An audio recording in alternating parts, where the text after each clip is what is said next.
What's going on, everybody, and welcome back to the A Show, where today's episode is a little different because the A stands for Assane. This episode is dedicated to the memory of a good friend of the A Show, good friend of myself, Meelz, and many, many others, Assane Dramé. Passed away tragically last week, and it was a shock to every single one of us. So, this episode is definitely dedicated to someone who was passionate, was understanding, was charismatic. Most of all, was just an all around great guy. Um, yeah, Mills, do you have anything to say? Um, yeah, I mean, you know, it's just it's wild how I guess you could never, and I guess this is the same situation that goes for us, that you can never meet someone but they can still have some sort of an impact on your life. And that's kind of how I felt with Hassan over the last number of days. Even when the news kind of broke last week, you know, it was still pretty much all pretty sudden. I was on the war report and I said a couple words there. Um, but yeah, I've just been really thinking about our interactions, like not taking for granted the interactions that we've had. I've gone back on my Twitter and I've looked up all of our interactions, and I've gone to his Twitter multiple times and I've gone to his Instagram multiple times, and I have never met the guy in my life, but still I think just a genuine, you could feel that he was an amazing guy, and you can feel the genuine support that he gave us, and we're always in debt to him, and we thank him so much for the support that he had over the last number of years. He was truly, I mean, beyond, he was a listener, he was a fan, he was a patron, he was kind of a lot. He was someone that we talked to online about the wrestling, which is a community within itself. And was really a part of the community that we've built, and damn near exclusively. Like when you go back and look at it. And I like to think that, we connect with people in a lot of ways, but it just it did not hit me until last week just how many people he has touched, and I'm honestly really grateful and thankful and appreciative of him for choosing us. You know what I mean? Because he, you know, he could have listened to anything else. He could have been anywhere else, but he saw something with us, and I really appreciate that, especially just knowing how great of a person he was, and how people speak so highly of him. I think that there hasn't been a dry eye in the room, and I think about, when you think when you have things that happen like this, like I'm not very good with things like this, and I like to think of just the journey that people take to get to where they are. And I look at just how his journey kind of reflected so many people that live in LA. He was from Jersey. He moved all the way out here. This is a story that many people have and not many people make it. You know what I mean? But he was on his way there. And I think that's what last week frustrated me the most. I mean, I remember, and all I can think of is the fact that, the building that he worked in at the Clippers, I used to work there at All Def Digital as well. So I could have passed him and not even known it. You know what I mean? And we had the same journey. We had the same struggles. And I would, I felt so frustrated because I like last week I was like, I was supposed to meet him, and I really wanted to meet him. I was really looking forward to it because I had messed up his name on air so many times, and I wanted to like buy him lunch or something, you know what I mean, just to say sorry. And but I felt Good sport. He took it in good sport. As someone who name always gets messed up, which is ridiculous, but he took it in good sport. I took it better than probably anybody yeah, else. no, like for sure. And but even in that, the last two things that I know he was that I publicly we all know that he was a part of, were two things that were amazing experiences for him.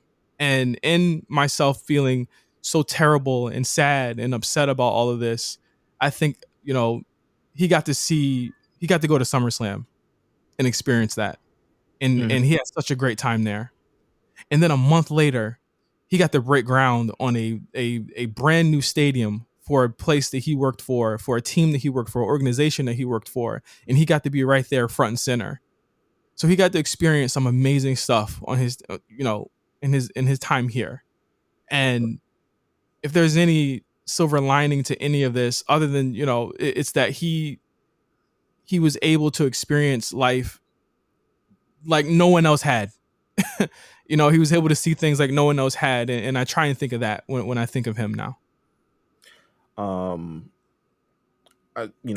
Just the impact that he's had on us, and just being a supporter and just being a listener.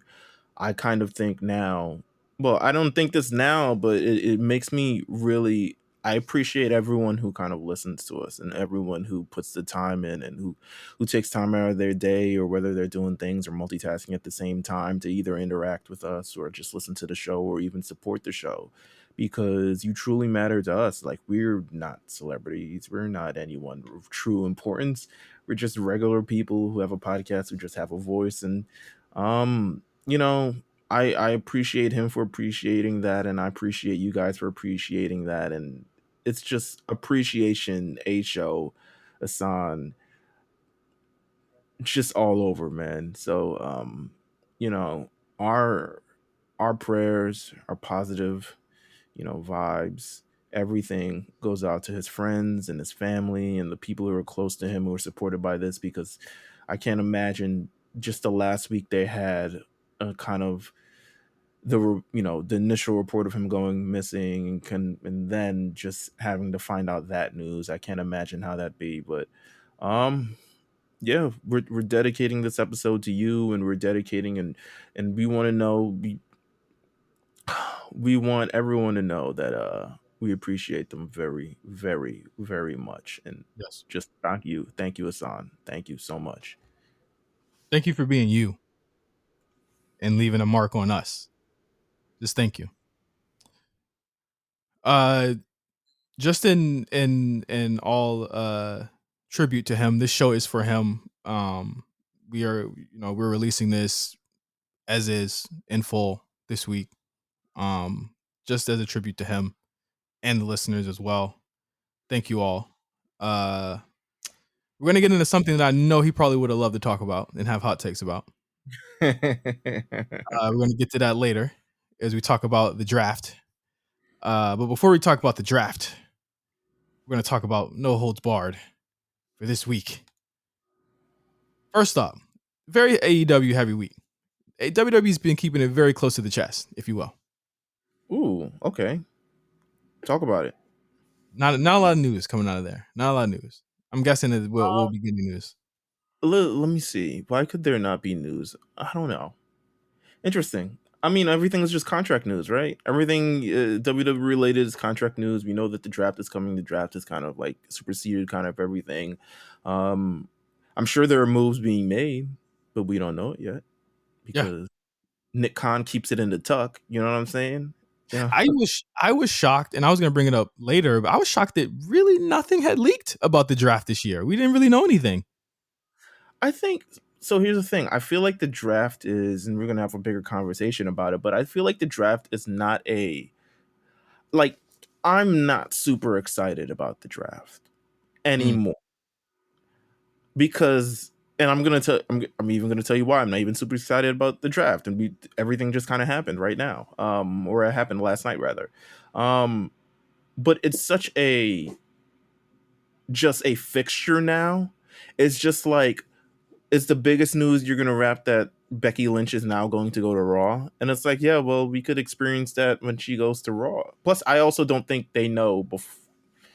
Actually, I'm lying. I'm pretty sure they know beforehand. Especially this year with the report saying that Universal and USA wanted more stars, and they were basically like, "All right, cut the shit. We gave you a whole year of fucking of Andrade and Angel Garza main event matches and all types of 60-minute classics. Yeah, we want all that. Give us we're sticking you up. Give us all you got. That's essentially what they did to Fox. That's my bigger take as we're gonna get into this. That they stuck up Fox and took all the great shit. Oh no, okay, we're gonna debate today, huh? We're gonna debate today because I'm 100% on that line. But yes, let's move forward. What is happening in the world of Tony Khan and them? Well, before we get to Tony Khan, there was one thing that was announced that we can say outside of the draft for WWE. King of the Ring and the Queen's Crown tournament were announced this week, starting this Friday on Smackdown, which is good. There's no pay-per-view this month. Well, no traditional pay-per-view this month. It's going to be the Saudi Arabia Very pay-per-view. traditional pay-per-view. What? Go ahead. Well, I'd say this is like a Mania Part 2 type pay-per-view. Like there's some first-time matches on this too. Listen, the Saudis pay for a good pay-per-view. No matter any controversy that may come with going to Saudi Arabia, they pay for a good pay-per-view. They buy it, they get it. It makes me wonder. I mean, it's the same thing. Like for instance, like Madison Square Garden, right? Highest selling SmackDown in God knows how long, probably forever. It's ever. We paid for that good ass show, and Saudi is just like, nah, we got a couple of extra bags on it. Make sure you throw in a tournament in here. Vince don't even like tournaments. You don't even like tournaments. He don't like King of the Ring. He stopped at. We've had we probably had like 4 King of the Ring tournaments in the last like 2 decades. Right. But I think that I mean, like I said, it is we don't know when it's going to end. I would imagine, as you said, it's probably going to end at Crown Jewel because that's like that's like the biggest place to have those finals matches or the semifinal and finals matches. But like I said, we'll still get the wrestling, and a lot of the people and a lot of the setups are still there. So we're going to be seeing a lot of people that were drafted to Raw still on SmackDown and vice versa. Like I think it's going to be a pretty fun next 2.5-3 weeks. But it's going to be pretty much, this is still like before everything of the draft takes place. So the rosters are finalized and everyone's going to be on their own separate shows October 22nd. So presumably this is all taking place before all of that. And I don't think, as of right now, for whatever reason, again, we're talking about the draft super, super early. WWE's in this flux. I'm not sure if it's going to continue over the next couple of weeks or where everyone is just showing up on any damn show that they want. So, which I'm fine with, perfectly fine with. I like that there's this little free agent era. Maybe they'll incorporate some trades. Remember when they traded Apollo Crews and then Nikki Cross and Alexa Bliss for like cash considerations or whatever the fuck they did? Yeah. And it ended up being a really good trade for them too, with Apollo. I mean, yeah, it worked out well for Apollo. Shit. But you know, I'm interested. I've been hankering. I've been feeling in my gut. I kind of wanted a tournament because I think the story of a tournament is something you can replicate. But I need to see the brackets. Yes. People are going to react to the brackets before anything else. We will see the brackets. I would imagine that some of the principal stars on the show, like the Seth Rollins, the Edges, the Big E's, the Drews, will not be in this tournament because they have matches for the pay-per-view anyway. So that's a spoiler right there. They're probably not going to be in the tournament, but that's cool too. Well, who do you expect to be in the tournament? How about that? Sheamus, Cesaro. Well, is it 16-man or 8-man? It would have to be like 12-man or something like that to get to Crown Jewel, right? I'm assuming it might be 8-man. Shit. There's only like 2 weeks. Like it might be an 8-man tournament for both of them, to be honest with you. I mean, I would imagine, Xavier Woods has been campaigning heavy for the last number of years. Yeah. So he's a major shoo-in for this. Ricochet, I would love to see in it. He went pretty far in the last tournament. Damian and Nakamura. Damian and Nakamura, I could see that as well. Probably some NXT person, maybe. The fact that it's cross-brand makes it exciting for me. I'm not gonna lie. It's a good look. I like tournaments. I like tournaments because you're able to tell this different type of story, and I wish they would utilize it a little bit more. But hey, Queen's Crown tournament I'm also excited for because it gives an opportunity for various women to be on TV, even though I'm pretty sure it's going to be Natty and Tamina in this tournament. Oh Lord, facing off with each other, crying and shit. I never thought I'd have to do this. You guys, Oh my god. So What glad was they got split. So glad. Anyway, a next different point and I forgot it. No, I didn't. All right, go ahead. I was thinking about Xavier and I was thinking about the New Day on Netflix. That's what I was thinking of. we're gonna watch that. We're gonna watch it for Patreon. Oh, okay. All right. You watching it for Patreon, baby. Yeah, we're gonna watch it. Next up, AEW news. CM Punk on sneaker shopping. Extra shout out to Ugly New York himself, Rob, made an appearance. Show Punk Can, how to get fly. can I play his appearance? Yeah, go ahead. What's good, bro? Welcome to the stadium. What can I get you? This is a watershed moment. With me being from Chicago, coming back in Chicago, in the house that Jordan built, but having this shoe anxiety of wearing expensive shoes and feeling guilty about that, I think I'm just going to go ahead and I'm going to get my first pair of Jordans, dude. You're CM Punk. You shouldn't feel guilty. I feel guilty. It's just, it's built in from trauma from my childhood, but These are badass to me. Red is my favorite color, and I think I want to see if you got 12 in those. So the bread in the 85s? Yeah, classics, right? You have to pop out with these, though. All right. You pop out without? Special occasion. Always. I got you, bro. When he told Punk, when he told Punk he had to pop out, Punk was like, "What does that even mean?" Pop out. He's like special occasions, like 2-year anniversary, Fighter Fest, Dynamite on Ice, or what are we? What are we popping out to? Shout out to Rob for being Rob. Shout out to that, the true star of the show. You got to pop out at these. He is he's hilarious. Okay. All right, so what did you think about? I mean, his selection was pretty standard. There's nothing truly shocking or anything about what he picked. I'm not gonna lie. I thought it was cool for him to be on it. I think that it's cool to go outside the box. That show doesn't do it very often. In terms of just like having a really big star like Punk. I'm actually shocked it hadn't happened before. They don't have many wrestlers on the show. So again, he's fulfilling a niche that isn't really, isn't always there. I'm not a fan of the Jordan comparisons with him, but that's his story. It is what it is. But I thought it was a really fun episode. He didn't seem bitter, so I thought that was really fun. $1,900 on 2 pairs of sneakers. I That's know. nuts. I mean, that's nothing.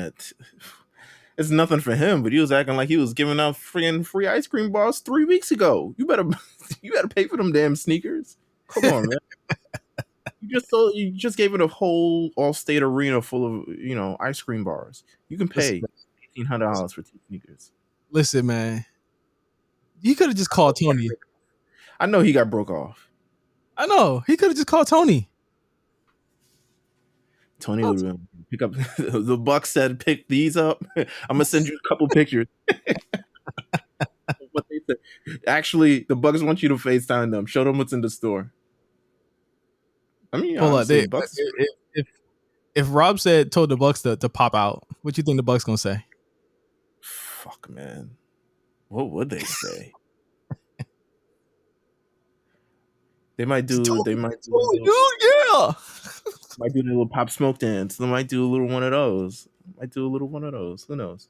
I mean, it's a good look on sneaker shopping. Anybody else? All right. So who has not been on sneaker shopping that, I guess, wrestling wise, should probably be on sneaker shopping? I would have to think. I don't know if Kofi. Well, New Day has been on. Yeah, they've all been on there, and Wale was with them. I remember being like, Wale, why are you doing a sneaker shopping? What are you doing? You just wanted to pop out. I'm thinking Edge. Yeah, Edge. I would be afraid to see Hit Row. I would not. So here's the thing. I feel like their selections, a couple of them you might look side-eyed on. I don't know if Brandy's gonna ask if this comes in a heel or something. Like a Jordan with the heel, like the shit you used to see on Facebook like in 10 years ago. Yeah. Oh my god. Sasha? No, I'd be scared of that one too. I think it would happen. I don't know. I think it would happen. I think You that one know, is happening than not happening. I think that Charlotte would be a really good episode. Ooh, okay, I see that. Street Profits, a little Street Profit action. Yeah. That might be fire. Yeah, I don't know. I can't see many other people. Roman. Oh, but Roman already did it, didn't he? Yeah, Roman already did it. Roman already did it. Carmella, Liv, you might, Liv would be fun. Liv might be cool. Okay, all right. Listen, we gave him too many ideas. Have I told you about my actual other idea? Like it's like a spin-off on sneaker shopping. But it's my own idea that I've been waiting to pitch to this certain company. I have to tell you about it because now I have to tell you like how can I pitch this idea. It's a fantastic idea. Tell me off, Mike. I don't want we don't want anybody taking sauce. I don't want it happens more often than you think. Let's move on to the next one. Yeah. So this one's interesting. Britt Baker says that she had no interest in WWE, but they had interest in her. Is this cap? That she would have no interest in WWE. All right, so here's the thing though. It's like half cap, half not, because from the way that it's presented in this article is that while Adam Cole was part of WWE, they were kind of like trying to send out the feelers through him of like, yo, does she fuck with us? Like, da da da. But at the time, Britt Baker was having all these like matches within dental offices and all this other carrying around tiny titles and all this other stuff like that. So I'm assuming she was a big deal already in AEW, or at least growing to be a big deal in AEW. So I wouldn't leave at that point. I mean, I think she's one of the more pivotal, the most pivotal part of that women's division. So I necessarily wouldn't leave to be like third fiddle in WWE's division, which is kind of like the opposite of what Adam Cole did. Like, instead of being the man, he was like, no, I'm going to go be the third man. So I completely understand that. But to say like, yo, I had no interest, like you had no interest. No. Cap. I know she got friends over there. Does she? Who she know? They all hang out. All of them hang out. Okay. All right. I gotta check her friend. Let me see who she's friends with on Instagram. Can I? Maybe. Yeah. Well, regardless, she is the top star in AEW now. Defeating Ruby Soho. She's got a long list of competitors on the way for her. So it's not a big shock that she wouldn't be interested at that time, because she was like the first person that was like shown off on AEW and was told like, she's gonna be paid the same as the men. So like I would imagine that she probably doesn't want to come down from that, and nor should she. She follows the most whitest people, except like a couple that I've ever seen in my life. She follows Olivia Rodrigo. She follows Channing Tatum. Jesus. Let's see. What Whitney Carson? I don't know if you know this. That's the white woman that dances at Mids on Dancing with the Stars. With the no H in her name, that makes it like extra white. She follows Giannis. Does Giannis follow back? No, Giannis only follows 8 people, and it's definitely not that woman. Brody Jenner. Okay, this got extra white really, really quick. Yeah, okay. I don't need to know anymore. Okay. All right. If anyone pops up, Diplo, okay. Joey Fatone. Come on, man. It's all white. They're all white. Yeah. Okay. Yeah. All right. Yeah, there's no one. Eric Bischoff. You want to hear what he says about the AEW WWE war? Let's talk about it. Let me see what he has to say. So, in a recent episode of his podcast, 83 Weeks, he said that AEW is primarily No, he said, hold on. Before he said, he thought he said he had a lot of praise for Danielson versus Omega. And he talked about, the aftermath will be a great pay-per-view match down the line for AEW, which I think we all agree with. But he said that AEW has a lot of ground to cover if they want to have this be a war, and they're not quite there yet. He said, look, much like WCW was at this point in their stage of their evolution, AEW is primarily a television company, and television drives pay-per-view and vice versa. As AEW is continuing to grow their audience, which they are, what better way to continue to grow that audience for your foundation for the future than putting that match on free television? They're still not even half of a decent rating on SmackDown. They're probably only about 65% of a decent rating on Raw. They've got a lot of ground to cover. What better way to cover it, to begin to cover it by bringing in Bryan Danielson and Kenny Omega and putting it down on free TV? He also says, I think if you're an executive in a media buying company or an advertising agency, I think the 18 to 49 demographic matters, but to the rest of the world, it doesn't mean two shits. It is seeming that everyone can pat themselves in the back for. I'm talking AEW supporters and fans. I'm not knocking it. I'm excited that everybody's excited. But when somebody asks me what do you think the focus on the 18 to 14 or 49 demographic is primarily driven by the internet wrestling community and the people that write for it. Woo. Well, he ain't wrong. I'll tell you that. Yeah. Also says he's not done. He's not done. He said it's so much of a conversation because it's a line item for those who are anti-WWE and pro AEW can go, well, AEW beat WWE in the demo. Big fucking deal. AEW on Wednesday night with no real competition for 18 to 49 gives a higher percentage of a demo than Monday Night Raw going head-to-head with Monday Night Football, where a vast majority of the 18 to 49-year-olds that watch wrestling also watch football. It's like me getting into a fist fight with Mike Tyson's kid and coming out on top of that. I'm just making this up, and if he did, or he does, and I were to mop the floor with that 16 to 18-year-old kid, that's like me walking around saying I beat the shit out of Tyson. Whew. I would drop my mic, but my mic is actually pretty expensive. But damn, son, where'd you find that? Ooh, I need to find a drop for that. Can we drop a flex bomb on that somewhere? Yeah, I will find it. Well, I mean, you want a flex bomb? I gotta hold on. Let me dust off the good old button here. There it goes. There it goes. Had to dust it off. Damn. Come on. That was fire. That was fire as hell. I agree. I agree with everything. I mean, I agree with everything from the narrative that is created from the wrestling media to create this competition or sense of competition, so people who do follow this type of thing will comment and draw more attraction to their website. I agree from the aspect of that they go undefeated on another night where people's like, oh, they beat Raw in the ratings. It's like, well, they beat Raw on a completely different night, which isn't a very active night. I think he came from a very realist point of view. It is like, while you can definitely applaud these moves that they made, and they're definitely moving in the right direction, you've got to understand that this is still not a war with the WWE, because WWE is still such a juggernaut. Like, yeah. It is completely different than whatever they thought it was.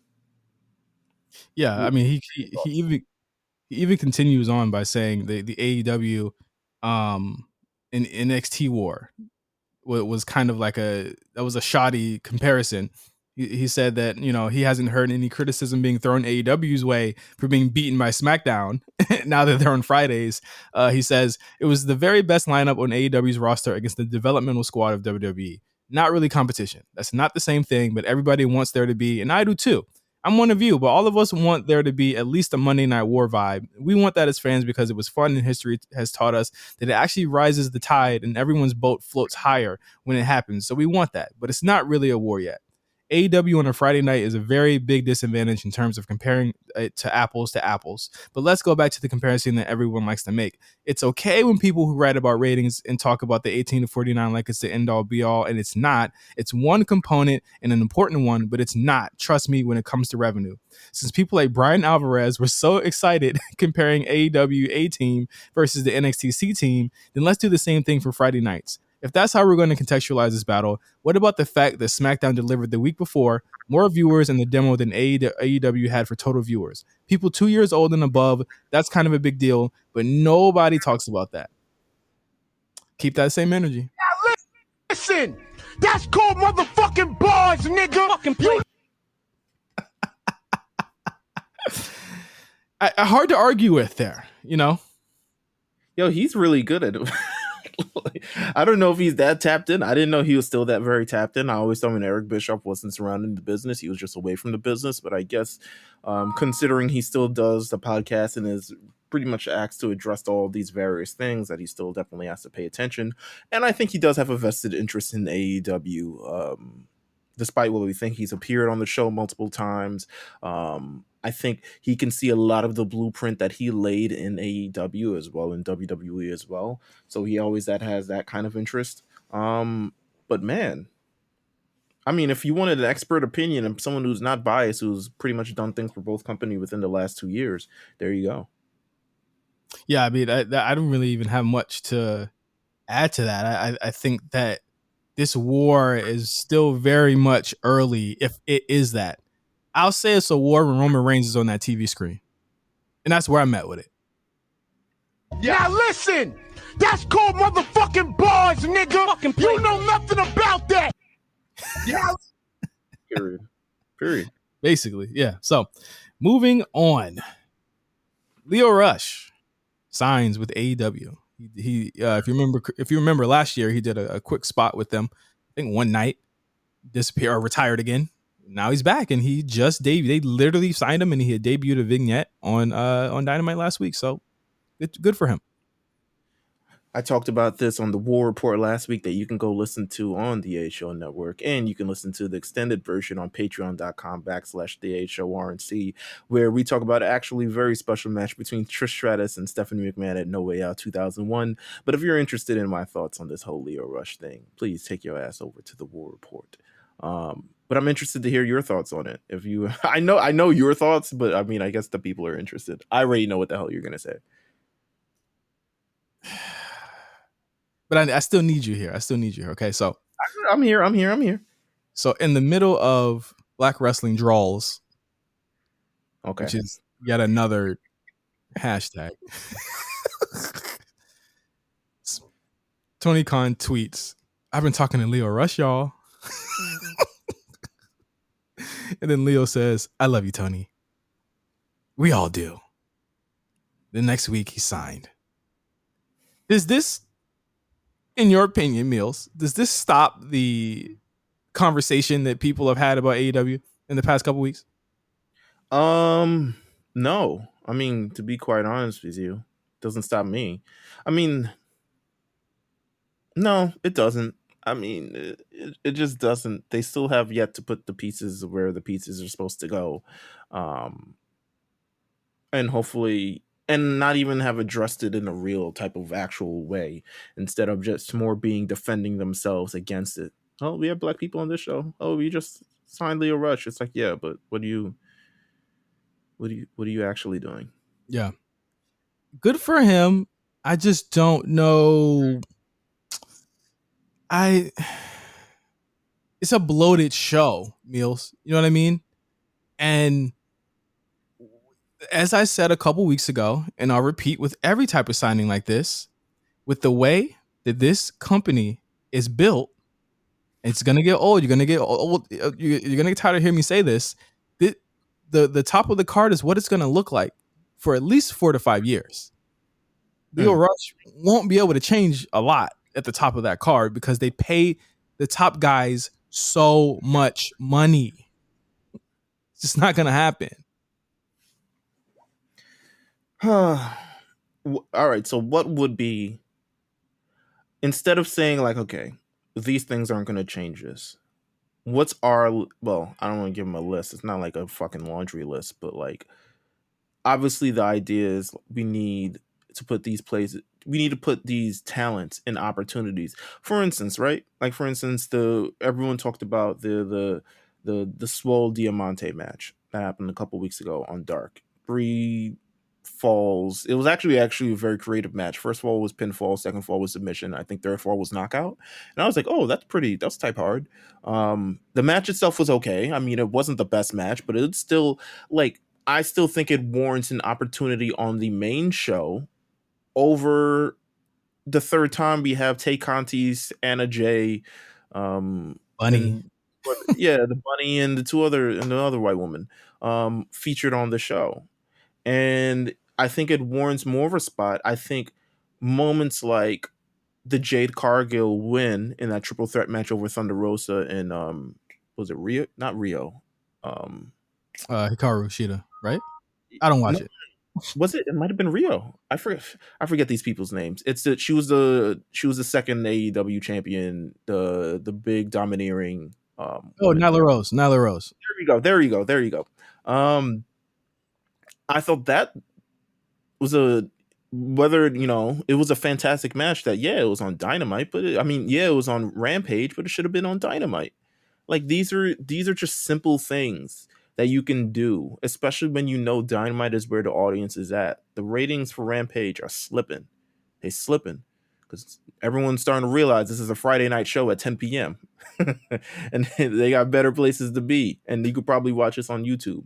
So it's slipping. So there's an obvious difference between Dynamite and Rampage on what they should highlight and what they shouldn't highlight, or where they should highlight these things. So I think that's a first step. And I also think it's like, you're signing more people of color, but are you going to relegate them to dark? You're going to put them in opportunities to have storylines? So I talked about this in our Discord the other day. I was like, Sunny Kiss been there since day one. And they used him as like kind of like a diversity prop too. Yeah, right. They use him. They 100% use him as a diversity prop. He's been there since day one. Now, Jungle Boy has also been there since day one. Jungle Boy gets all these opportunities, and he's low-key protected as well. In certain instances when I watch his show, but over the last 2 years, the only time I can remember Sunny Kiss featured on Dynamite was when he got kicked in the head by Kenny Omega and lost in 6 seconds, and there was no outrage on that. Nobody had outrage about that, and people were really mad about the Brock thing, but nobody had outrage about that. It is crazy. Yeah, I hope if I bring up that clip, it's going to be the same outrage, the same things in the mentions that happened with the Kofi Kingston thing. I want to see your mentions if you post that. I'm not mentioning it. I already know the effect that I have on the internet. I hate your mentions. I absolutely hate them. Wait, I mean, good for Lio. Get your bag, get your wife a bag, all of that stuff. Hey, good for you. I don't think that's gonna change much. If he's looking to be like the TNT champion, it's about 8 white niggas with beards that he got to compete with. So, good luck, brother. I mean, Sammy Guevara is now TNT champion. He beat Miro. Just out of nowhere too. Just nowhere. And then everyone's like, yo, see, all the AEW champions are homegrown talent. And I'm like, bro, it took you 2 years to get here. You understand that, right? Like, y'all had to have homegrown people since the start. And it took 2 years to get there. And I admire, I guess, the putting these talent in these places and having them perform. But also it's like, you still have many other problems. And if this is your own, like, hey, we finally got original talent on here, like, whoopee. WWE is just, now we looking at diversity. Now we looking at, all this other stuff like that. So, I don't know. It's a different game. Totally different game. One more thing before we wrap up No Holds Barred. Kenny Omega also talking shit. Saying WWE's desperate. They're calling in legends every single week to try and beat us.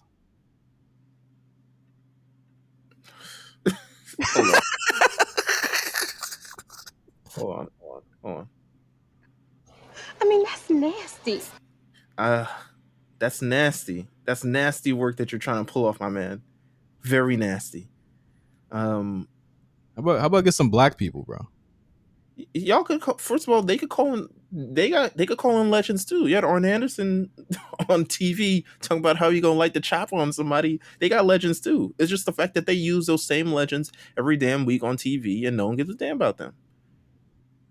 Y'all Listen, got Big Shows, y'all got Mark Henrys, y'all got the Rolodex to everyone from WC. Y'all got Sting, y'all got legends too. Stop the cap.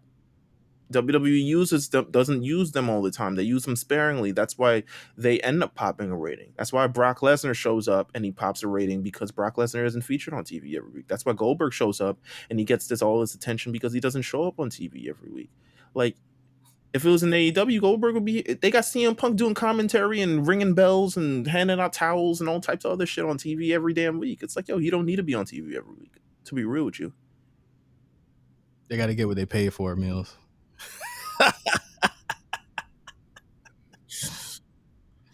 Listen. Oh my god, I read that and was just like, all right, man. I know you probably but here's the thing: he was just denouncing the tribalism between wrestling fans like a week ago, and then he does it again. So these AEW guys are weird.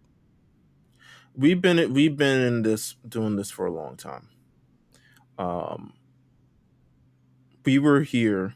We were doing the show when AEW initially started. They definitely said that they didn't want a war. I mean, it's a lot of mixed signals in terms of like, it's a war, it's not a war. We're doing this, we're doing that. We're focused on ourselves, etc., etc. I don't buy it, but go off.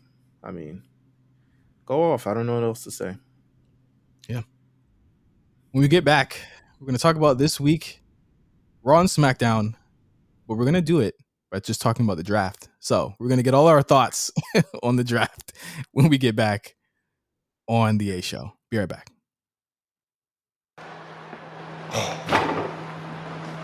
I am starving. What do you got? What is it? What's going on? What do you got? Whoa. Okay. All right, Lil OJ. I need something healthy. He's doing a Cribs episode at Edge's house. An apple a day, of course. Don't want to be rude, though, so. Eat at the table, like a civilized human being. Oh, he's putting his feet on the table. You know, this place was hard to find. I appreciate that. Oh, man. That is some good stuff. That is some... No. That's the girls. That's the girls' artwork, huh? I mean, I know they're young, but that's rotten. That is rotten. That's truly awful. They do not have a future in art. That is for sure. Green. Super green. Big green. It was green all over, man. This shit was, what a segment. What a edge light segment. Wow. If there was anything that reminded me that, yeah, he's edge light, it's definitely this segment. I mean, the trash talking, the him laying down. If I was at Edge House, I probably would act the same way though. I mean, his house is very homey. I'm not gonna lie. It looks very comfortable to be there. Mountainy. It's like it maybe a little bit too mountainy, not enough modern for me, but it's definitely homey for Edge. It's definitely someone who has a beard and wears a lot of flannel stuff. Definitely, that's what it gives me a lot of in the woods type shit. And Justin Timberlake. Ooh, a little bit. It's giving me Timberlake. I mean, I liked it. But segment was tremendous. The aftermath was tremendous. I expected a follow up on Raw, but I guess Edge had to take a girl to school. Installing a security system. Why is the door open? Why is this nigga's door open? He lives in like the dead, you know, the dead of North Carolina's like woods. Ain't nobody unless a bear can get in. Ain't nobody getting in. Ain't nobody opening them doors. But a bear could get in. A deer, something along those lines. I know. Listen, I don't live in the South, but I know they're a deer. I know that from Ty. I know that specifically only from Ty and maybe like Jeff as well. But they could have been a deer that woke in his house. Why is your door just open? Why is your door just wide open? That must be some white people shit, to be honest with you. I don't know. It's 100% some white people shit. But still, Raw and SmackDown was very draft heavy. The large beats were Bianca got some really good matches at the Four Horsewomen. She is the she's like the sixth horsewoman now with Asuka.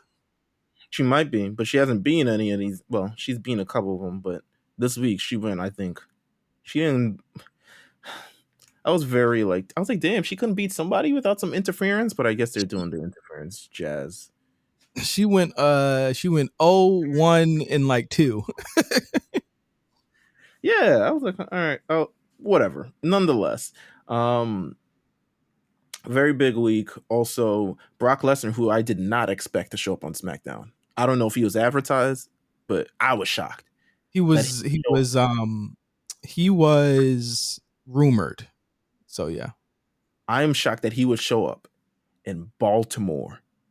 Now, nothing against Baltimore, but I just didn't think that was Brock Lesnar country. But listen, black people love Brock Lesnar, apparently.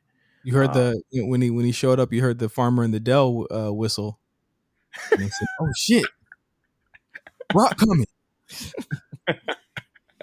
Shout out to that. I mean, shout out to Baltimore for being a good crowd too. I like Baltimore because I saw a lot of black people in the front row. That's why they had the best time. Yeah, they had a blast there. I mean, large strokes of the show, not really the regular shows that we usually get. The draft was pretty much the biggest part of both shows. I thought Raw was weaker than usual weeks, and that's mostly because of the draft. SmackDown as well. Yeah, it didn't really have any kind of real direction. I think everyone was kind of standing around waiting for when the draft picks were going to happen. So it didn't really have any particular. It was a lot of novelty, a lot of exhibition, a lot of showcase of things. We're heading to Crown Jewel. I mean, Crown Jewel is the money. That's where we're heading towards. Let's start by breaking down these draft rosters by show. I'll start with SmackDown here, men and women. So, of course, you have Roman Reigns, the Universal Champion. He was the first pick on SmackDown. Obviously, as Meelz says, it would not make sense if they did not pick him first. I was like, yo, I'm ready to see this make sense.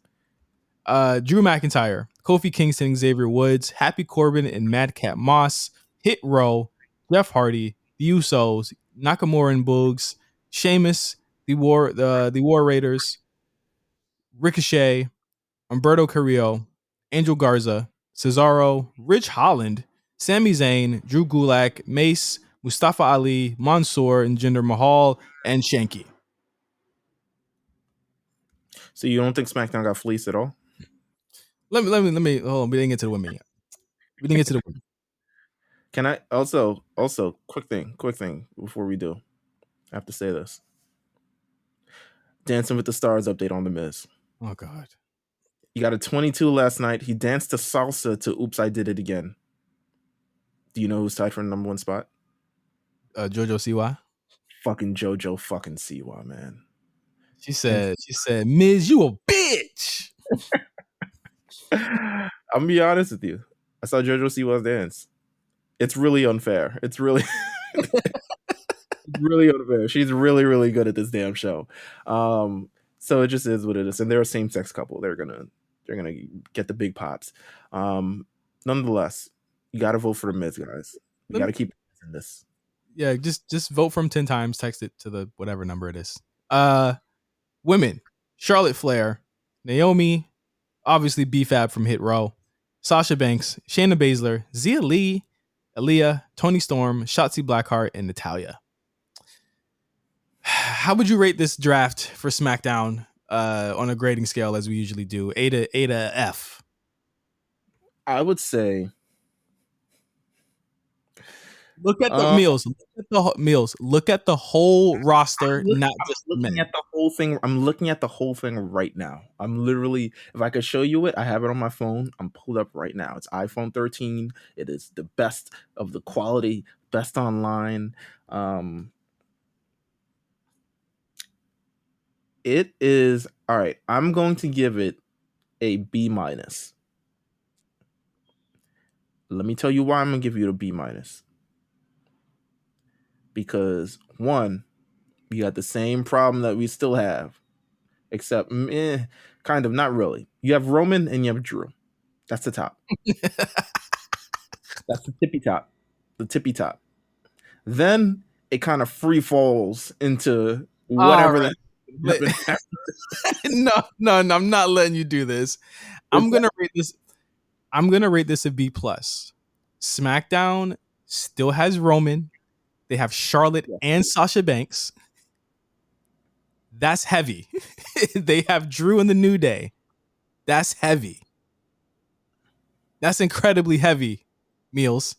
I think your free falls probably after, because the thing is, there are intangibles here that you're not really accounting for because we don't know how they're going to shake out yet. Obviously, Hit Row being one of those. We're excited for Hit Row. I'm expecting a Jinder Mahal run again, thanks to this roster. That's what I'm expecting. No. Channing is going to be thrilled with Friday nights every week again because I'm expecting a Jinder. Because like, where do we go? Where do we go? This is the wrestling show for me. This is some really great wrestlers on the show. But SmackDown wasn't the wrestling show. Like it, and that's what made it so awesome. Like it wasn't. Raw was the wrestling show. You know why? Because Raw had 3 hours. Raw had more than enough time to be entertaining and give you wrestling. Raw looks to still be that. By the way, the wrestling show. I mean, Raw is, well, we're going to talk about Raw because once again they fleeced SmackDown. But here's the thing, Meelz. You said this the other time, like a couple years ago, when they got Finn Balor, and then it was the greatest roster ever. They had Finn, they had KO, they had Seth, they had Roman, they had everybody. Right. And how'd that end up? I'm not too sold. I'm sold on Raw, but I'm not too sold on Raw. There was a couple people I felt like should have moved, but I think there was a couple people on. What was that? They made yesterday. What? You talking about yesterday's Raw, the Raw that they just drafted, the final draft list for? That's what you're talking about. Yeah, there's some people they could have moved. Raw's too heavy. Raw is that's what I'm saying. Like they fleeced Raw, this. But that doesn't mean I didn't say fleece. That doesn't mean SmackDown got fleeced. I said fleeced. I'm letting you know. Like Meelz, you telling me a roster that still has Swerve, that still has the Usos, still has Ricochet, still has Garza and Cesaro? Come on. Listen to what you just said, and listen to how them niggas was booked. They can't make new stars. Besides the NXT, they can absolutely make new stars, but you don't. I feel like the profile of SmackDown has changed with this draft, which is, I get, it's fine, it's whatever. But the profile has changed from the show because it doesn't offer a lot of time for the in-ring stuff. People don't come to SmackDown for the in-ring stuff. They have attractions every now and then for the in-ring stuff, but they don't come to SmackDown for the in-ring stuff. You know why they come to SmackDown? For those segments that are going to end the show. For the 20-minute Roman Reigns segments that's at the top of the show. You're acting like that can't still happen. But let me finish.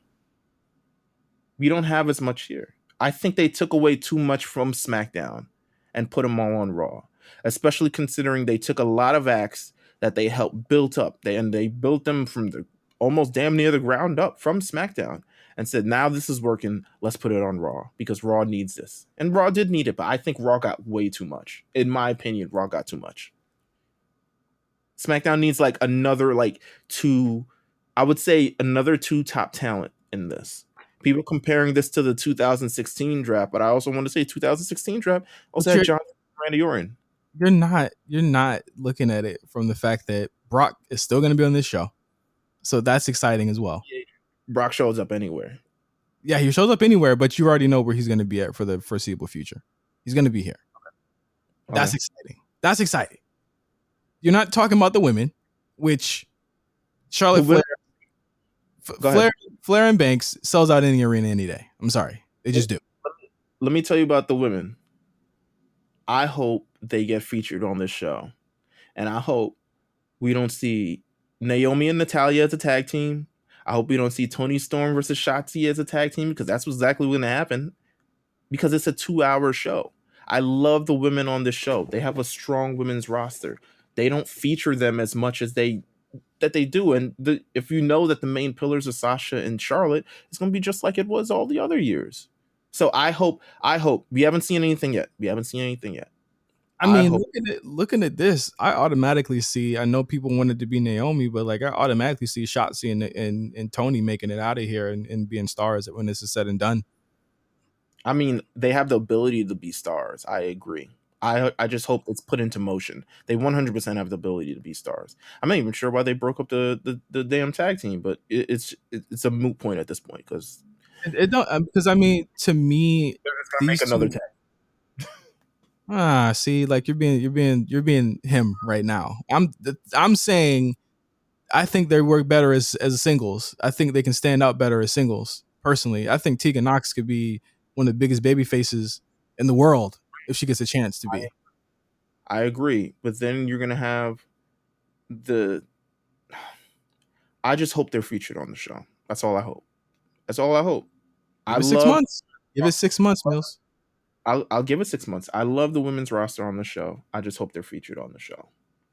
I'm interested in seeing. We saw a lot of Dakota Kai on these house shows and stuff like that, and on these dark matches. Yes. And Aaliyah and Xia Li.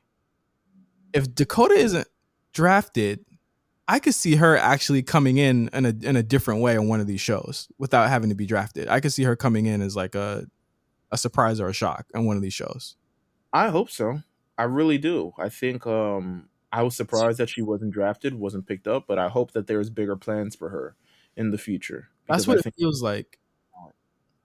That's what it feels like to me. It feels like they're saving her for something bigger than that. Because she's not going back to NXT. I think it's pretty clear they moved on from Dakota Kai on NXT. Now let me ask you about SmackDown. Where do you kind of see this? To me, there's a ton of opportunity on SmackDown. That's what I'll say. That's for this, because a lot of guys on this show, I think, haven't. I mean, it's a Roman show, to be honest with you. So people are featured on whatever shows, but this is the opportunity for someone to get over outside of it just being solely on matches. What do you kind of see for the SmackDown kind of angling for its identity maybe over this next 6 months? It's gonna be heavy hitters only for a while here. You've got to get the Brock match out the way. You've got to get the Drew match out of the way, because that's gonna happen. All signs seem to be a go for Roman versus Big E too. So I would imagine that's gonna happen in a month too. Mm-hmm. But what you really want to do is start putting other people in position. So Drew McIntyre, Nakamura could be something. This is a chance to me, honestly, Meelz, like our pal Ricochet could really grow to become one of those, because he's got the look already. He has the look. He sorely needed this move. Nah, absolutely.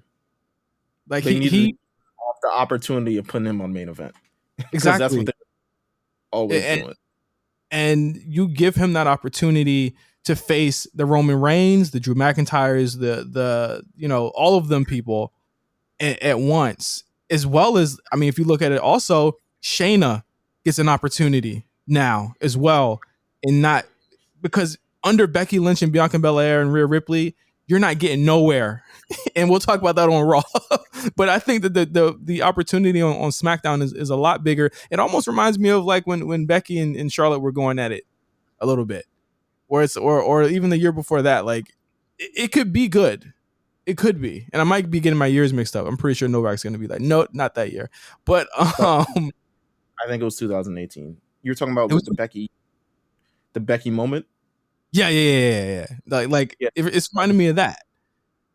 I think SmackDown being for big attractions is fine. It's still that, Meelz. It's still that, because Brock is not going to go away from that show anytime soon. Now, what I do see is like a Raw person probably winning the Royal Rumble again. but you still have an opportunity here with a lot of the people that they have as the roster's constructed. I'm interested in this Happy Corbin, Madcap Moss shit. I don't know what they're gonna do here. You on your own with that shit, because I don't know. I mean, God bless them, but yeah, I'm not sure. I'm not sure what they're gonna do. I would say with Happy Corbin, don't shoot for the moon, please. I don't need Corbin on top. I don't need Corbin ending SmackDowns again like the beginning of 2020, late 2019. We don't need that no more. Like, have them be an affable tag team or something, or whatever the fact. I mean, the championship. The biggest W for SmackDown, in my opinion, is the tag teams. I mean, you've got the Usos still around. You've got the War Raiders. We've never seen that, I don't think, before. Between these two teams, you've got Carrillo and Garza. You could potentially reteam the Bar with Cesaro and Sheamus as well. And you got Mansoor and Mustafa Ali. Yeah, I mean, I'm not that excited about it, but I love the opportunity for them. And I hope their stories continues, and I hope they're featured. That's all I want. These people, they're going to get featured, of course, but I don't know. It's just hard for me to look at it and then look at Monday Night Raw. Can we move to Monday Night Raw? That's so crazy.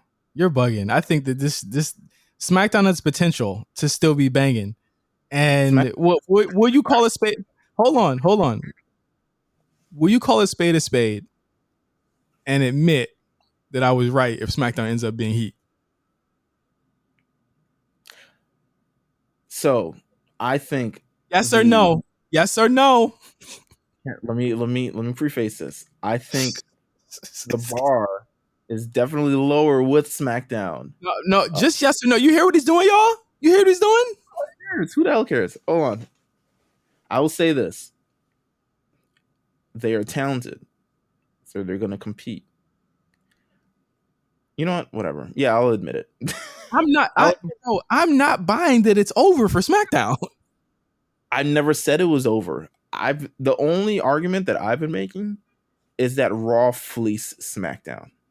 I've not said that SmackDown is completely like trash. I haven't said that. I said that Raw got too many in this, and they could have used SmackDown could use one or two more guys or gals. That's all I could say to kind of fill out the attraction part. There's a lot of opportunity here. There's still a lot of opportunity. Hopefully Roman gives the opportunity. I would like to see Roman versus Ricochet. I would love to see Roman versus Cesaro once again. I would love to see Roman versus, if they can, I'm pretty sure we're going to get Roman versus Kofi at some point. Just letting you know. Hopefully maybe part 3. Please hit it in 5. Please finish this in 5 seconds for the streets. Before we go to Raw, hit Raw. Hit Row's good. Hit Row's good. I said, my favorite part is Vince McMahon gonna be teaching them how to rap on live television. Because I'm gonna keep it real with you. This is a hot take from me.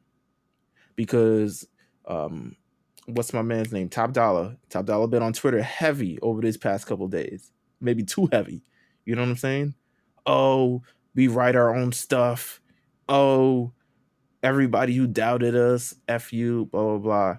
Listen, you just got here. That's all I'm going to say. You just got here. He's wilding. I like the confidence, though. He's wilding. I like the confidence as well. I'm pretty sure, I'm sure Vince McMahon loves it as well. But you're doing a little much. Your raps will be cleared for takeoff. And stuff like that. That's really been my only issue with them and their live thing is that maybe it was because it was NXT and that crowd, especially the 2.0 crowd, is terrible. I like the 2.0 crowd's a lot better than the CWC crowd. Nah, did you see them sitting on their hands last week? They were sitting on their hands big time. But I've been very afraid to listen to you on the War Report because you frustrate me when you talk about in the NXT. Okay, don't listen then, because I'm frustrated. Yeah, see? I wanted to come into the show today and be like, okay, let's talk about it, but I'm like, you know what? I want to still be friends after this. That's okay. That's okay. I appreciate that. But nah, I would love to see Hit Row fine tune their live act a little bit more. That's all I'll say about that. That's the nicest way I'm saying it, because I don't have. Oh God. But I think they definitely need to fine tune that thing. You don't give the other show that this much this many pointers. Nah. Dynamite. I don't talk about Dynamite on a weekly basis. You be watching it though. I'll be watching it. Yeah. Listen, I tell you, listen to the War Report. I get all types of tips on that show. I don't want to hear it. Yeah. I already know you have people pulling their hair out listening to that fucking episode. Anyway, Raw. Let's get through it. I got a lot of names to say. So on Raw, you have the WWE champion Big E, the tag team champions RK Bro, Edge, Keith Lee, Rey Mysterio, Dominic Mysterio, Austin Theory, Bobby Lashley in the Hurt Business, Seth Rollins, Damian Priest, AJ Styles, Almost, Kevin Owens, the Street Profits, Finn Balor, Karrion Kross, Gable Steveson, Drake Maverick, Reggie, Akira Tozawa, Chad Gable, Otis, R-Truth, John Morrison, T-Bar, Apollo Crews and Commander Aziz, Dolph Ziggler and Robert Roode, Jackson Riker, Veer, Shelton, I already said the Hurt Business, and Miz. Whew, okay, women. Bianca Belair, Rhea Ripley and Nikki Ash, Becky Lynch, Alexa Bliss, Carmella, Nia Jax, Zelina Vega, Doudrop, Dana Brooke, Liv Morgan, Mia Yim, Tamina, and Tegan Knox. It's like 40-some people. Actually, no, 50. 50. Yeah, it's about 50. But it needed that many people. And it also, I would say this, Raw definitely needed a facelift. Absolutely. Yeah, Raw felt like it was understaffed for almost a year and a half after COVID started. But the thing is, it's like, I guess it wasn't necessarily understaffed, but they would have times where they feature people on the show. You would get like a random, like, you know, Ricochet versus John Morrison feud, and he would go away, or we would get like a Karrion Kross thing, and now Karrion Kross isn't seen on Raw that often for whatever reason. Like, we would get things here and there. Bearcat Lee featured on Raw last week. Where the hell is he this week? Like, Raw was definitely focusing on a same couple of guys, and now they've just got a completely new scenery because they took everything that worked on SmackDown. What is everything? What is everything? Not everything. Not everything. They took Bianca Belair, which worked on SmackDown. They took Street Profits. They took, I mean, Rey Mysterio is just I think Rey Mysterio could have stayed on SmackDown, but they managed to put him on Raw. I think you could have split up Dominic and him and just like, yo. I ain't watching any show that has a singles Dominic. I'm not watching. Well, you don't put him in a stable. Give him some bad influences. I think, let's see what else I got here. Who am I looking at? All right. I mean, that's kind of Biggie, you know, all this other stuff like that. I think SmackDown took a little bit too much, and it already has too much. It managed to maintain the things that were working well for them, but also take a lot that was working well on SmackDown. So it's going to be a great show, which is good because it's the 3-hour show, and I should not have to drag myself through this 3-hour show. But yeah, I mean, you know, Raw's going to be great. What would you rate it? What grade would you give it out of A to F? A. Have you seen A? On paper? On paper, to me, I'm going to give it a B+2. I think here's my thing. You got to take out like 5 of these names because they're going to be chasing the 24/7 championship. So it's really closer to 30 guys on this show. That's funny as fuck. Am I wrong? I think that you have a lot of different feuds and opportunities now with this thing. You got the Hurt Business back. You got a bunch of new tag teams on Raw now. You have, you know, Becky's back on Raw, which was a nice little stay, nice little hiatus on SmackDown, but she's back on Raw now. So that sort of attraction, that kind of like centerpiece, that like she's still building her way back up, but like Raw, I mean SmackDown has Roman. Raw didn't really have that like top person. Right, and I'll go further to say this: SmackDown really didn't need Becky. She needed to be back on Raw. And I appreciate them for moving the Bianca Becky feud onto Raw. I appreciate that a lot, that they didn't just end it cold turkey. And also the Seth and Edge feud. I appreciate they didn't end that cold turkey. There's a lot of heat left, and there's a match that we need to see between these two. So I'm glad that they brought that over. Well, they like doing that because they did the same thing to Seth and Rey Mysterio last year, and then we got a whole Aaliyah Mysterio jazz with it. But I think they got a lot of great players, especially like, for instance, Robert Roode and Dolph Ziggler. I thought did a great job on Raw last night. Yeah, they did. Wow. I think what this change also did and showed was USA saying, we love Big E as champion, but he needs dance partners.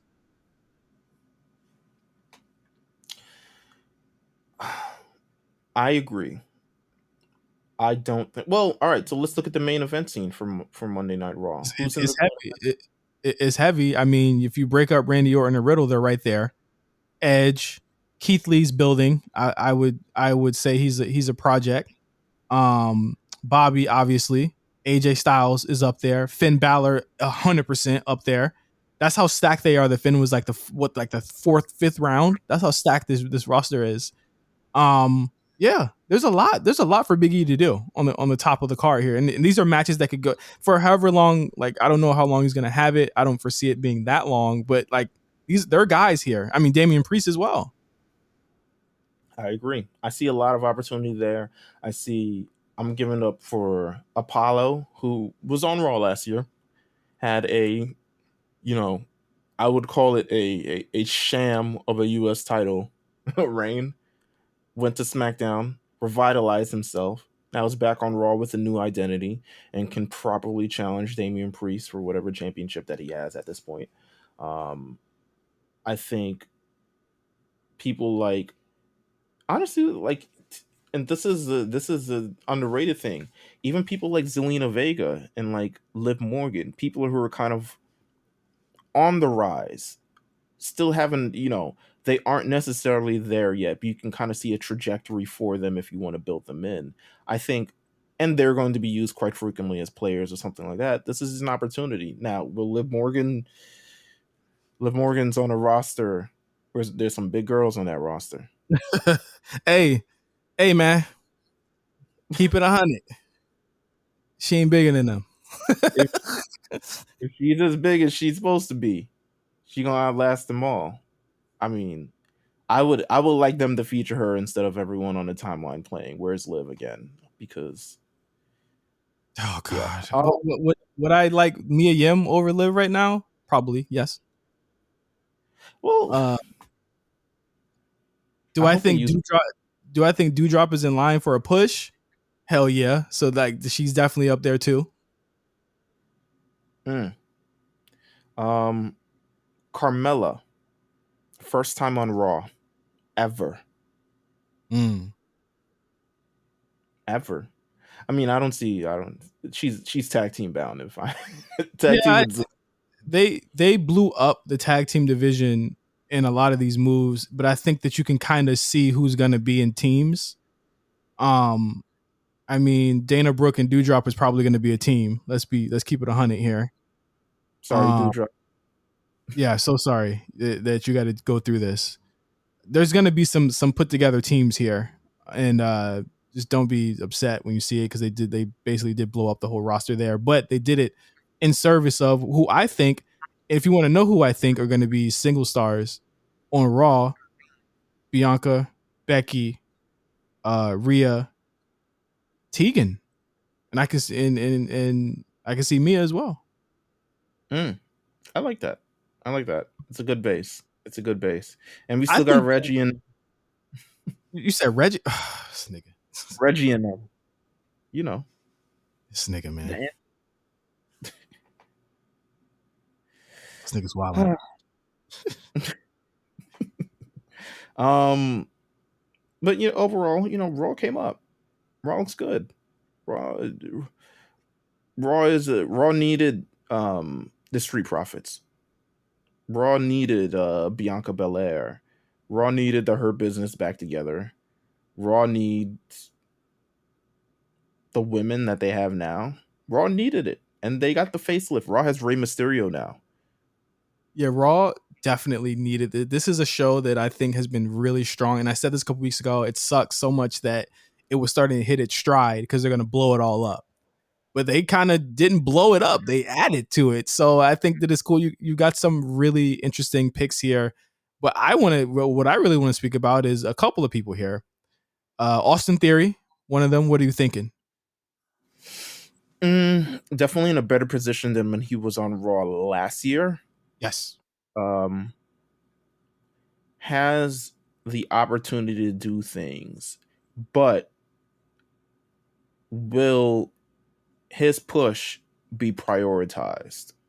Mm-hmm. Because I'm already looking at he's in the same spot to me as Karrion Kross and Keith Bearcat Lee, where they have to find time to get these personalities on TV and get them over, and then you have to actually dedicate time to be able to do this.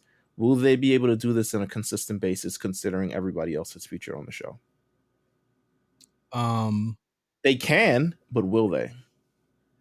One other name that we kind of skipped over here. This was late last night where they announced this. Gable Steveson is going to be on Raw next year. Did you see that shit? Yeah, I saw that shit. I was like, there was only 2 niggas in the house because that's the only 2 niggas that was up at 10:30. Like, why y'all didn't even have to tape this. Y'all could have just left it alone. Y'all could have just said Gable Steveson. You'd been like, all right, that's cool. Y'all ain't have to embarrass yourself with that Rent-A-Center furniture and those 2 people that look like actors. my first apartment. Listen, we won't see him until at least SummerSlam at the earliest.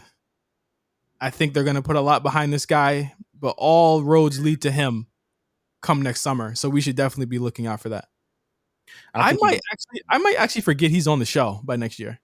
I have a feeling he's going to get booed. Ooh. I have a strong feeling he's going to get booed.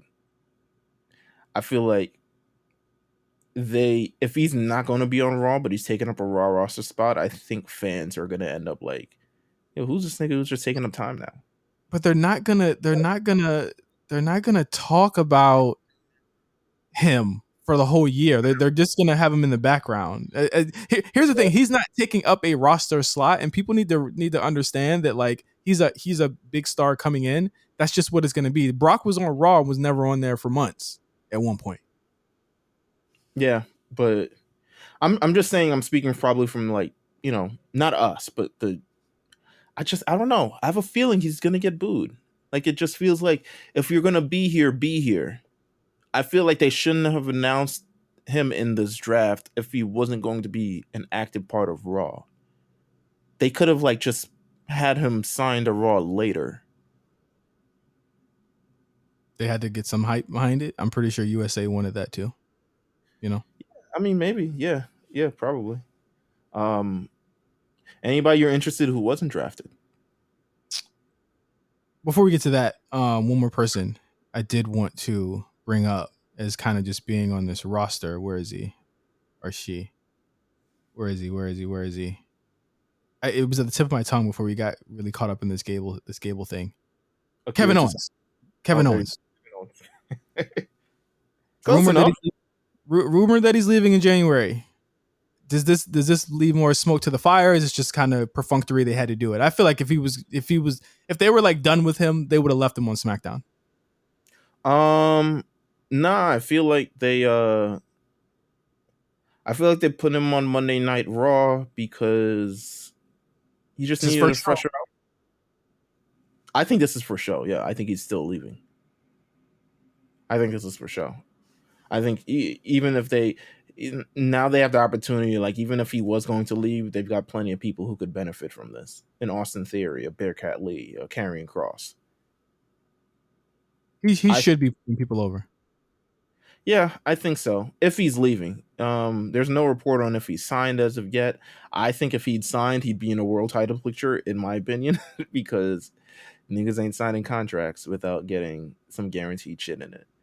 If Cesaro can get a world title match in the main event of a pay per view, Kevin's agent got to work some magic too. But You say who am I excited to see? yeah, who you excited to see that wasn't drafted? Well, anybody who wasn't drafted, that yeah. I was really interested in. We talked about Dakota Kai.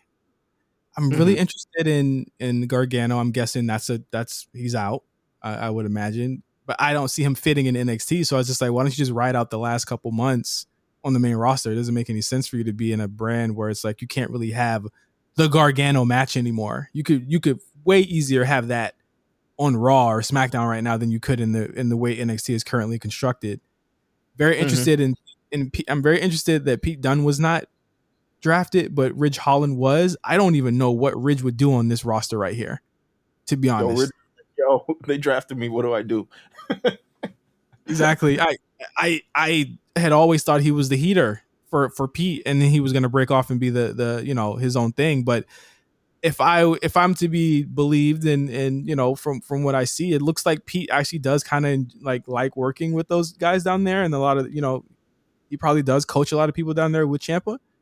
But he just re-signed for what 3.5, 4 years, something like that. It's not over for Pete. That's fine. Okay. Let him have that extra year, whatever, extra couple months. They're going to shake it up after WrestleMania anyway. I see him being probably front and center as a Raw after Mania, SmackDown after Mania guy. Cool. Those are really the only two that kind of had my head scratching. Oh, and Io Shirai. Well, how could I forget that? What are they doing? What's going on? At this point, I'll take Zoe Stark too if they just want to call up Io Shirai. At this point, I'll take it.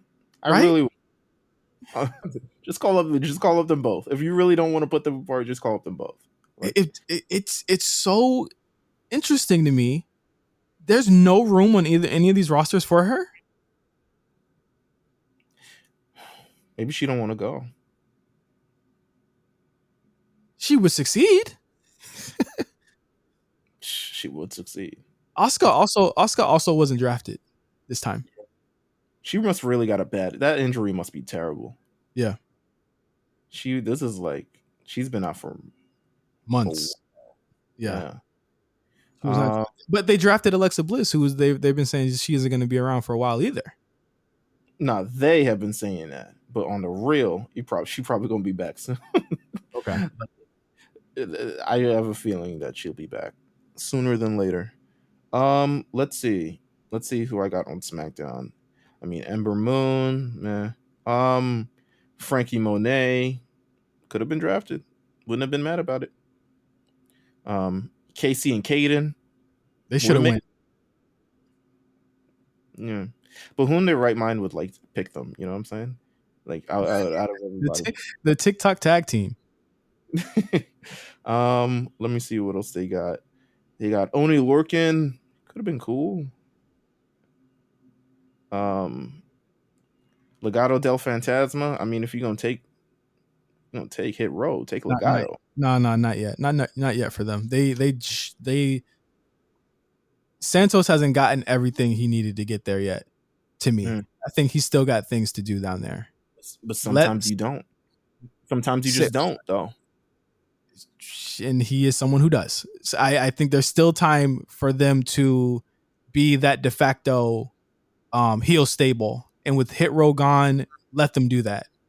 Let them be that heel stable that was kind of like the Undisputed. We had even said it before, like, well, Undisputed Era's gone, it's them. So, just I'm cool with that. I really am cool with that. Timothy Thatcher, haven't seen him in a while. Could have been a good pick. Could have came out and bit Matt Riddle's toes or something along those lines. Oh my god, lunatic. Let me see who else. Not that much else, to be honest with you. They took everyone. Pete Dunne is definitely scratching my head. Some cats. There's been whispers about Walter. Not sure yet. But other than that, yeah.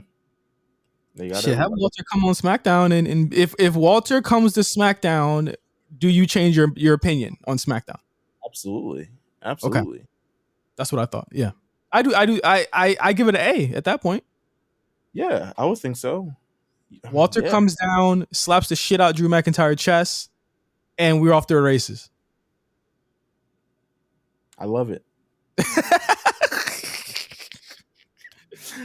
Oh my god. Yeah, no, that it's good. I think all in all though, Meelz, even with like the issues that we might have with the draft, WWE has a stacked roster, and these shows are going to be really interesting to watch for the next year with the way that it's constructed. Now, you already know that they whenever they want to, they'll pull someone off a show and put them on another one if they need to. So, you know, this is only a suggestion of a roster that starts on October 22nd. Absolutely. So, yeah, we have come to the end of this very special episode of the A Show. We're gonna do something a little different. I don't know if Meelz, you have it queued up or you wanna play it out. Yeah, I got it queued up. Okay, so as always, please follow us on at the A Show RNC. You can also go to our website, rncradio.com. It's .com, right? rncradiolive.com. rncradiolive.com. Don't go to rncradio.com. Don't. You do not want to see what's on that site. But we have new episodes of the War Report. Of course, Meelz on the latest episode of the War Report. I won't listen because I will fly to New York and kill him myself. We also have the A Show every single week. But this month, we have a very special episode, a spooky episode of the Spot Callers for our Patreon users, our Patreon subscribers, rather, where we're going to be watching one of 3 shows. I think I know what it's going to be. And I think that it's going to run out of time because there isn't going to be enough time for the main event. We also have the return of Legendary Run with Batista happening this month as well at some point. And we got a lot of content coming, man. So make sure you check us out. Make sure you follow. We just dropped the A Show watch along as well. Tell them about that. Yes, the A Show watch along with myself and Meelz. We watched The Fiend versus Seth Rollins from Hell in a Cell, aka the match that really did break a lot of people from watching WWE. I stand firm in that, and I think a lot of things prove it. And I talk about why, and we talk about how that happened. So if you are subscribed to our Patreon, you get to see us watch and see our reactions to The Fiend versus Seth Rollins. So as always, thank you guys for listening to the A Show. Thank you guys for supporting, and we're gonna leave you guys with a special tribute to Assane. It's a news report. I believe it's from his local, where he's from, right? Yeah, from Philly. It was South Jersey, Philly. Yeah, South Jersey. Where you get to hear a lot of people talk about who he was as a person, and just remember him one more time at the end of the show. We love you, Assane. We miss you. Thank you for everything. Until next week, for Meelz, I'm Justin. See you later. In both New Jersey and California tonight, they're mourning the death of a 26-year-old Lindenwold native killed in a car crash this week. Assane Dramé was working as a video assistant for the LA Clippers. The crash happened Monday night in San Diego. New Jersey correspondent Trish Hartman live at Lindenwold High School tonight. Trish, you spoke to some folks back here at home who knew Assane. That's right, Brian. Here at Lindenwold High School, his family says he ran track and played basketball. He always loved sports, and then his love of photography came later. Assane is being remembered as a loyal friend and a dedicated young professional. Assane Dramé is being mourned not only as a member of the LA Clippers production team, but as a role model to friends and family in South Jersey. I used to always follow him around, watching what he was doing. Used to look up to him a lot. His younger brother, El Haj, spoke to Action News about growing up with Assane in Lindenwold. He wanted to do something related in the, the media industry with with sports and whatnot. And what he was doing at the Clippers was essentially his dream job. The 26-year-old was killed in a crash in LA on Monday evening on his way home from work, devastating his family and friends in South Jersey. Several Clippers players tweeted tributes after learning the news. Assane graduated from Lindenwold High School in 2013. As a student at Rowan University, he was known as a driven member of the Rowan Television Network. Television production coordinator Casey Holcomb says it was no surprise when Assane landed a job with an NBA team. He would go out of his way to show up. Even if he wasn't on the crew, he would still show up just to be there and to lend a hand. Comfortable behind and in front of the camera. That's the astronomy club and team physics. Professors and alumni are mourning the loss of a promising professional who was an example to others. Looking at the potential he had of where he was going, and to see that cut short is really, really tough, but he won't be forgotten. And in a statement, the Clippers called Assane a hard worker and a gentle soul who is passionate about his craft and kind to his colleagues. Reporting in Lindenwold, New Jersey, Trish Hartman, Channel 6 Action News.